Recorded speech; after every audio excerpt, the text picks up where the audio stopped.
আকাশে কিরম কালো কালো মেঘ করেছে। এই দুদিন ধরে ঝড়টা চলে যাওয়ার পর ভীষণ অস্বস্তিকর গরম লাগছে। দেখুন কীরকম মেঘ করেছে, যেন মনে হচ্ছে এক্ষুনি হু হু করে বৃষ্টি নেমে আসবে। আকাশটা যেন কেমন গুমোট হয়ে আছে, মানুষের কোনো কাজেই মন লাগছে না, অস্বস্তিকর পরিবেশের সৃষ্টি হয়েছে।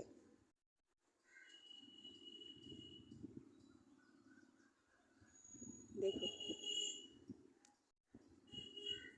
ভীষণ ভীষণ অস্বস্তিকর পরিবেশ, ঘরে মোটেই থাকা যাচ্ছে না, কাজ করতে ইচ্ছে করছে না, মনে হচ্ছে যেন সবসময় বাইরে বসে থাকে। বাইরে একটু হাওয়া দিচ্ছে, কিন্তু ঘরে ঢুকলেই ভীষণ গরম।